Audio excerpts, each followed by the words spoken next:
Selamat pagi mahasiswa eh, S1 keperawatan ya. Kali ini saya akan menjelaskan tentang apa itu etika bisnis atau etika berusaha di materi kewirausahaan. Kemarin kita sudah bicara tentang bahwasannya seorang wirausaha itu adalah orang yang eh, berorientasi pada tindakan dan berorientasi pada pengambilan resiko.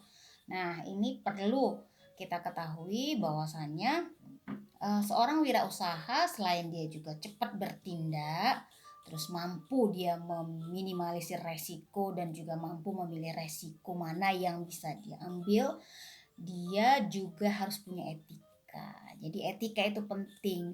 Jangan kita mentang-mentang mau punya usaha terus kita nggak memperhatikan sama sekali etika ya, itu nggak boleh. Nah, sekarang saya akan menjelaskan apa itu etika bisnis atau etika berusaha ya. Nah, banyak orang yang tipenya dia nggak suka repot-repot ya, dia ingin hidup santai, dia mau hidup ya apa adanya udah cukup. Tapi ada orang yang memang dia benar-benar membangun usahanya itu dari nol, dari kecil. Jadi kamu mahasiswa yang merasa aku belum punya apa-apa, belum bisa ngapa-ngapain, itu nanti suatu saat nggak akan bisa buat usaha. Itu salah. Jadi banyak sekarang bahkan entrepreneur itu adalah anak-anak muda, mahasiswa ya. Mereka sudah punya banyak usaha dan penghasilannya bukan recehan, bukan kaleng-kaleng. Ya fantastis lah gitu. Jadi sekarang ini banyak sekarang peluang ya. Kalau zaman dulu, kalau zaman saya juga masih anak SD, kalau ditanya nanti udah besar mau jadi apa? Pasti jawabannya mau jadi dokter, terus mau jadi polisi, tentara gitu ya. Nah, kalau zaman sekarang banyak peluang usaha gitu. Misalnya mau jadi apa? Mau jadi makeup artis. Nah, bisa. Ya bisa. Mau jadi apa? Mau jadi desain grafis. Nah, boleh. Ya banyak sekali peluang sekarang. Nah, kamu nanti pun sebagai perawat bukan berarti kamu harus jadi perawat saja gitu. Karena sebagian besar, saya melihat sebagian besar ini sekitar 80% itu mahasiswa, terutama mahasiswa kesehatan, apakah itu perawat, bidan ataupun dokter, itu masuk ke ke institusi itu bukan karena keinginan pribadi, tapi karena keinginan orang tua yang pertama, yang kedua keinginan lingkungan, yang ketiga karena dia nggak tahu harus pilih apa, akhirnya ya menyerah pada keputusan orang tua. Ya sebenarnya bagus ya, karena sekolahnya juga bukan sekolah murah, ini sekolah mahal. Nah, tapi kadang-kadang mahasiswa itu menganggap, oh aku ini jadi perawat, jadi bidan, jadi dokter bukan karena keinginanku. Jadi bebas dong kalau aku berbuat sesuka hati, karena nanti toh kesalahan bukan aku yang disalahkan. Salah. Jadi kamu sudah mengambil keputusan itu, berarti kamu juga harus bertanggung jawab. Jangan cari kambing hitam ya. Sekarang kambing banyak yang putih, banyak yang kuning. Jadi, nah, kalau saya pribadi, dulu saya juga masuk bidan juga bukan karena keinginan saya, tapi memang keinginan orang tua. Tetapi saya punya cita-cita. Aku pengen jadi ini, pengen jadi itu, pengen jadi ini itu. Nah, caranya adalah kita kembangkan pada saat kita kuliah ya. Kita bangun kemampuan kita bangun em, pengalaman dan juga pengetahuan, sampai keselak saya, keterampilan itu kita bangun pada saat kuliah. Nanti pada saat setelah selesai kuliah, orang tidak akan permisif kalau kamu misalnya di tempat kerja kamu belajar lagi ya, dianggap kamu sudah siap pakai. Jadi pada saat kamu kuliah disitulah kamu betul-betul mencari pengalaman, mencari ilmu ya, itu dia. Nah, pada saat nanti pun kamu mau membuat usaha, jangan nanti kamu membuat usaha yang mau cepet-cepet kaya. Jadi jualan apa, Mak? Nah, saya kebiasaan dipanggil Mama ya. mau usaha apa ini? Ya udah kita usahanya usaha black market gitu. Contohnya apa? Ya udah kita beli barang dagangan, misalnya dagangan yang hasil curian gitu, terus dagangan yang dari pasar-pasar gelap terus kamu jual lagi. Itu keuntungannya memang menggiurkan, tetapi resikonya juga besar. Jangan ya. Atau misalnya eh apa ya, yang usaha yang cepet dapat duit gitu, misalnya money games, pinjaman berantai, investasi palsu, investasi bodong. Nah itu merugikan orang banyak ya. Nah misalnya juga kayak ada dulu tuh ada sebuah armada XXXX Air gitu ya, harganya murah gitu, tapi sebenarnya kualitasnya jelek sekali. Jadi akhirnya apa? Akhirnya ya mengorbankan keselamatan penumpang misalnya.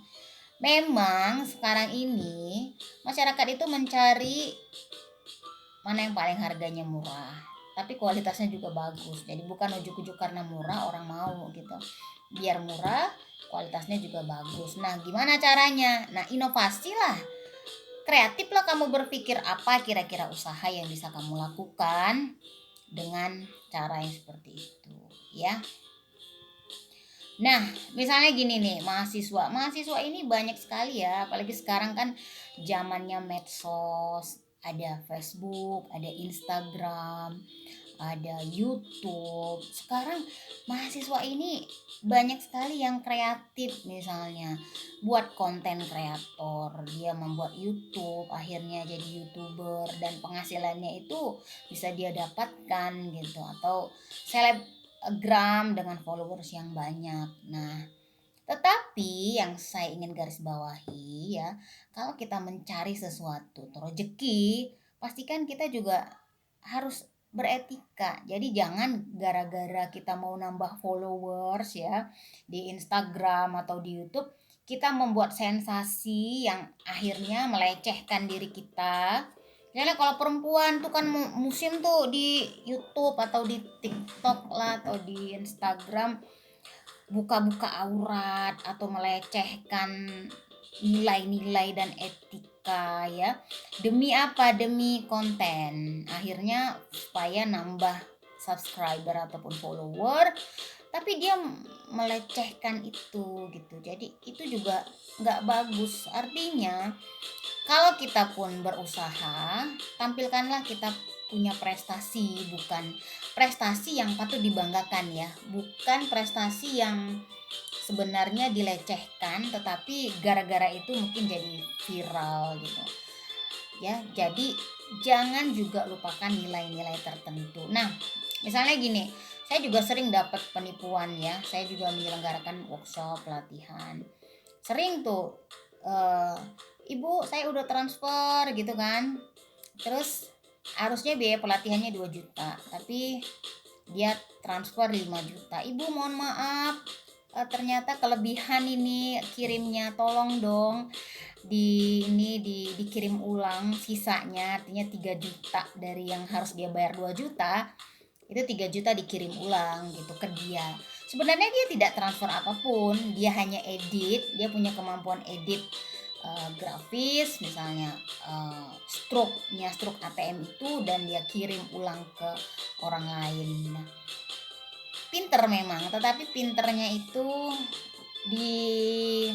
dialihkan ke sesuatu yang tidak baik dan tidak beretika ya. Nah, kalau kamu mendapatkan uang secara tidak jujur, memang kamu gembira dengan dapatnya uang itu, tetapi yakinlah ini orang berusaha juga begitu. Kamu dapat uang 10.000, kamu tahu tuh 10.000 tuh jatuh mungkin dari kantong orang ya, orang lain, terus kamu ambil, kamu simpen untuk diri kamu sendiri. Nah, artinya kamu curang kan? Seharusnya secara etis kamu kasih tahu, Mbak, ini uangnya jatuh nih 10.000 gitu kan. Tapi kamu ambil itu. Atau misalnya kamu belanja, sebenarnya belanja itu kembaliannya barangkali 20.000, tapi si penjual salah salah kasih, dia kasih 50.000, kamu nggak bilang, kamu simpen tuh. Atau yang paling deket contohnya ke mahasiswa adalah kamu beli gorengan. Biasanya gorengan itu kan ada apa ya, warung kejujuran ya, artinya ambil berapa, nanti dia bayar sesuai yang dia makan. Ini kebanyakan ini anak-anak mahasiswa nih, dia makan tiga tapi dia ngakunya satu. Aku makan satu bu, aku makan satu mbak, jadi dia bayar cuma satu. Nah itu kan nggak jujur ya, curang namanya. Jadi kalau kita hidup dengan kecurangan, yakinlah Tuhan akan ambil lagi itu. Jadi kamu curang 10.000, nanti Tuhan akan minta 100 kali lipat. 10.000 kali 100, bisa-bisa kamu kehilangan uang 1 juta ya. Ya memang bukan hilang, benar-benar hilang 1 juta dari kantong, tidak, tapi tiba-tiba kamu jatuh gitu kan, harus berobat ke rumah sakit, atau tiba-tiba handphonemu hilang. Nah begitulah siklus kehidupan. Jadi jangan kita berpikir, oh aku tuh udah bangga loh, si ibu itu tadi udah lupa dia aku simpan 30.000. Padahal sebenarnya dia lalai gitu dalam memberikan kembalian. Kalau kamu kembalikan 30.000 tadi misalnya, maka Tuhan itu akan ganti 10 kali lipat juga, dan kamu akan dapat rezeki yang kamu tidak tahu dari mana, itu 10 kali lipat. Kamu pilih mana? Nah itu yang harus didalami, difahami ya. Jadi bukan usaha itu bukan ujuk-ujuk ya untung rugi aja ya. Nah, segala tindakan yang melawan hukum alam biasanya syarat dan pelanggaran etika. Jadi ketika proses dipotong, cara instan ditempuh, persoalan-persoalan etika layak dipertanyakan. Sudah etiskah usaha saya? Nih misalnya nih, untuk kamu yang mau mulai usaha, Bu, saya nggak tahu nih mau usaha apa, tapi kayaknya saya mau usaha ini deh, jual makanan gitu kan. Nah, jual makanan. Nah, ternyata teman kamu juga jualannya sama makanan. Nah, jadi eh kamu tuh senantiasa menjelekkan dan memojokkan jualan teman, supaya apa? Supaya jualanmu itu naik. Itu nggak boleh ya. Nah kalau saya pribadi dalam menjalankan usaha saya ya, misalnya saya pusat perawatan ibu dan bayi, kita udah 10.000 klien yang kita tangani selama kurun 3 tahun ini, dan cenderung kliennya itu bukan makin turun tapi makin meningkat. Nah kita juga punya kompetitor. Nah yang saya pegang, yang saya pahami adalah, nah misalnya gini, ada klien yang tanya, ibu, saya kemarin pijat bayi di toko sebelah gitu, mereka begini begini begitu. Ini klien ini ada yang memang benar-benar dia suka dengan pelayanan kita, ada yang memang tukang adu domba, jadi banyak jenis-jenisnya ya. Saya nggak pernah bilang, dan saya selalu informasikan ke seluruh klien, seluruh anggota saya, jangan menjelekkan punya orang. Nah jadi saya cenderung bilang, oh saya nggak tahu, ibu boleh tanya ke mereka. Nah, ibu tahu nggak bahwasanya pelayanan mereka itu jelek banget gitu misalnya. Oh saya nggak tahu. Jadi bukan juga nambahin, iya bu bener loh. Tahu nggak kemarin itu ini itu segala macam, gibah jatuhnya. Akhirnya apa? Akhirnya kau juga dapat dosa, dan Tuhan akan potong itu. Potong rizkimu itu udah pasti. Jadi percuma berbuat baik kalau akhirnya jatuhnya gibah. Akhirnya apa? Akhirnya pahalamu tuh ditarik sama mereka. Mereka yang berpahala, kau yang berdosa. Itu dia ya. Jadi jangan melawan proses. Kenapa? Karena proses itu penting sekali untuk menempa kita, supaya kita itu jadi lebih lebih semangat, lebih lebih kuat gitu, lebih kebal dengan apapun yang terjadi. Gitu dia. Nah, pertanyaan yang perlu direnungkan oleh calon wirausaha, apakah benar ada cara yang instan yang halal untuk mencari kaya, menjadi kaya? Ada enggak? Ada. Caranya, kau kalau gadis Nikahlah kau sama orang kaya, tanya berapa harta bapakmu segala macemnya, kau data, kau catat. Kau yang laki-laki, nikahlah kau sama perempuan kaya raya ya. Nah, akhirnya kau pun jadi kaya. Ya kan? Tapi pastikan dulu bahwasanya hartanya lebih banyak daripada hutangnya, ya. Nah, tetapi apakah mungkin? Ya, belum tentu. Jadi apa yang dilakukan orang agar ia kaya? Apakah dengan kaya otomatis Anda menjadi wirausaha? Apakah Anda sudah pantas, sudah saatnya hidup bergelimang harta, ya? Jadi berusahalah dengan memegang teguh nilai-nilai etika sedari kamu muda dan jangan berkompromi sekecil apapun. Bangunlah karakter dan milikilah reputasi. Itu yang paling penting, karakter sama reputasi, ya. Jadi kalau karakter kita sudah kuat, mau digoyang badai apapun, kau itu sudah tangguh. Saya sudah banyak sekali mencoba usaha sendiri ya. Mulai dari jual cendol, terus jadi penerjemah bahasa Inggris ke bahasa Indonesia, walaupun bahasa Inggris saya mohon maaf lahir batin sama sekali nggak bagus ya, tapi berani gitu kan. Nah, mulai dari jual keripik, kerupuk dan segala macamnya sampai eh, jual tas, kirim dari Jakarta gitu atau dari Bandung. Nah, macem-macem. Nah, memang pada saat proses jatuh bangun itu akan muncul ada ruginya, banyak kan rugi ya daripada untungnya, ya. Tetapi saya dari situ saya sudah tahu apa kira-kira yang sebenarnya harus saya tekuni gitu, dan akhirnya saya memang memilih jalur pendidikan. Nah, jadi jalur pendidikan itu saya pilih kenapa? Karena memang inilah barangkali yang paling cocok untuk saya dan paling menghasilkan. Nah, jadi saya menyesal nggak sudah melewati yang jualan-jualan kecil-kecil tadi kayak jualan cendol lah, dagang nasi kucing lah. Nggak, karena proses itu yang menempa saya menjadi seperti sekarang ini. Kamu juga begitu. Nggak ada orang yang ujuk-ujuk itu naik ke tangga 10. Emang kau bisa lompat, ya. Tetapi dalam menapaki tangga, orang akan menapaki tangga yang paling dasar dulu. Tangga ke 1, baru bisa dia tangga ke 10. Nah, kalau dia tiba-tiba udah lompat ke tangga ke 5, bisa nggak? Bisa kalau ada yang membantu menarik kamu dari sana. Atau kalau kau lompat bisa, bisa dengan catatan kalau kau kepleset kaki kau patah. Nah, artinya resikonya ada, ya. Jadi jangan khawatir, tetap semangat. Nah, itu dia.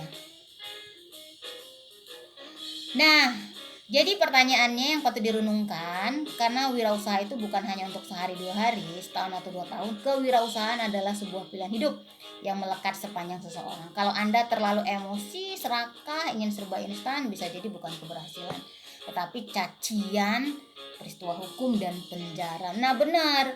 Jadi, saya juga udah punya banyak sekali pengalaman ya dari eh, kompetitor-kompetitor saya ya. Banyak kompetitor itu yang ingin cepat dapat duit banyak tapi tidak memperhatikan kualitas, ya. Tapi dia pengennya cepet dapat banyak duit gitu. Akhirnya apa? Akhirnya dia jatuh dengan sendirinya, tergilas oleh zaman. Nah, jadi saya kalau melihat kompetitor, saya bisa memprediksi ini kira-kira tahan lama, tahan banting, patut diwaspadai, atau kira-kira ini ya bentar aja udah mohon maaf lahir batin say goodbye ya. Nah, kita kalau punya intuisi berusaha, ini kita bisa bisa membayangkan gitu, bisa memikirkan apakah itu yang terjadi atau tidak. Nah, jadi kewirausahaan yang tidak dilandasi dengan etika yang kuat berpotensi negatif, beresiko dan bisa membuat masa depan Anda tamat dalam sekejap. Ngeri ya, tamat pula itu. Nah, jadi lebih baik bertahap tapi langgeng daripada terang benderang tapi bentar aja mati. Nah, kayak sesuatu yang viral gara-gara bukan prestasi ya, tapi mungkin gara-gara sensasi, memang terkenalnya cepat, tapi jatuhnya juga cepet. Apalagi sekarang di era media sosial ya. Kalau kalian mau dikenal orang banyak cepet, tetapi jatuhnya juga cepet. Jadi lebih bagus itu pelan pelan pelan bertahap tapi kuat dia ya, kokoh dia. Nah gini, ibaratnya kalau kalian nanam pohon, kalau kamu nanam pohon, kau tanam dia dari kecil.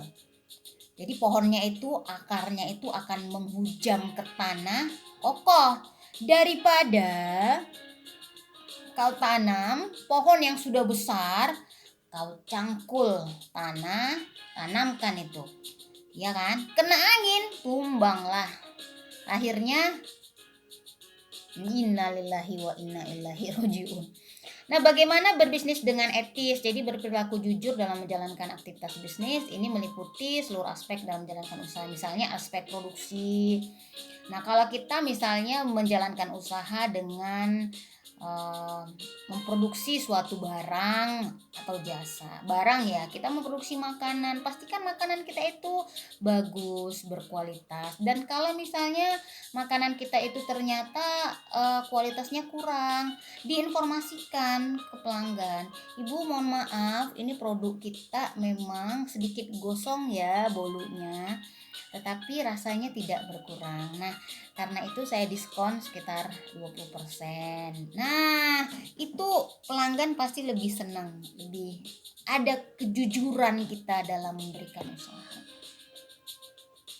Apalagi jasa. Nah, nanti kan kamu nih pada perawat atau bidan ya, pengen misalnya, "Bu, aku mau jadi perawat profesional, buka klinik." Nah, dalam pelayanan jasa yang paling penting itu adalah kita itu harus care, harus percaya, harus merawat dengan hati. Nah, gitu-gitu. Jadi kalau kita tidak ikhlas, tidak bekerja dengan hati, itu pasti kelihatan dari apa yang kita lakukan ya. Jadi jangan berpikir, wah ini apa namanya, otomatis pasti bisa nih, gampang nih, enggak ya.